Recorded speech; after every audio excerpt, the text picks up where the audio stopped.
ವರ್ಷ ಸಮಾಧಾನ ತಂದಿದೆಯಾ? ಎಷ್ಟು ಮಾರ್ಕ್ಸ್ ಕೊಡ್ತೀನಿ? ಇಲ್ಲ, ನಮಗೆ ಸಮಾಧಾನ ಅನ್ನೋದಕ್ಕಿಂತಲೂ ನಾವೆಲ್ಲ ಕೂಡ ರಾಜ್ಯದ ಒಟ್ಟಾರೆ ಎಲ್ಲ ಮುಖಂಡರುಗಳು ಅವ್ರ ಜೊತೆಯಲ್ಲಿ ಸೇರಿ ನಾವು ಕೆಲಸವನ್ನು ಮಾಡಿದಾಗ ನಾವು ಹೇಳಬೇಕು. ಕೇವಲ ಅವರು ಏಕಾಂಗಿಯಾಗಿ ಸಂಘಟನೆ ಮಾಡೋದು ಭಾಳ ಕಷ್ಟ ಇದೆ. ಇವತ್ತೇನಾಗಿದೆ ಅಂತಂದರೆ ಇನ್ನೂ ಕೂಡ ನಮ್ಮ ಪರಿಪೂರ್ಣವಾದಂಥ ಜವಾಬ್ದಾರಿಗಳನ್ನು ಕೊಟ್ಟಿಲ್ಲ. ಈಗ ಜಿಲ್ಲಾ ಅಧ್ಯಕ್ಷರು ಮಾಡಿದ್ದಾರೆ, ಉಳಿಕೆ ಪದಾಧಿಕಾರಿಗಳಾಗಿಲ್ಲ. ತಾಲೂಕು ಅಧ್ಯಕ್ಷರಿಗೆ ಘೋಷಣೆ ಆಗಿದೆ, ಉಳಿಕೆ ಪದಾಧಿಕಾರಿಗಳದ್ದಾಗಿಲ್ಲ.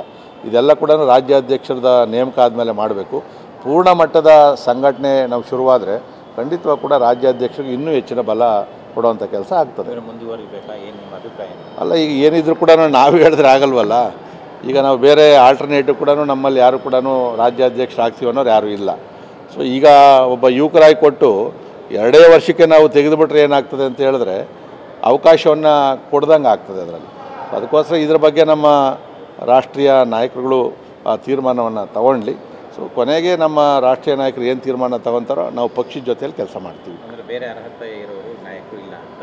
ಅಲ್ಲ, ಇಲ್ಲ ಅಂತೇನಿಲ್ಲ. ಅದರಲ್ಲಿ ನಾಯಕರು ಇದ್ದಾರೆ. ಸದ್ಯಕ್ಕೆ ಇವತ್ತು ಅವ್ರಿಗೆ 2 ವರ್ಷದ ಅವಧಿ ಕೊಟ್ಟವ್ರೆ. ಯಾವುದೇ ಒಬ್ಬ ಅಧ್ಯಕ್ಷರಿಗೆ 3 ವರ್ಷ ಅವಧಿ ಇರ್ತಕ್ಕಂಥದ್ದು.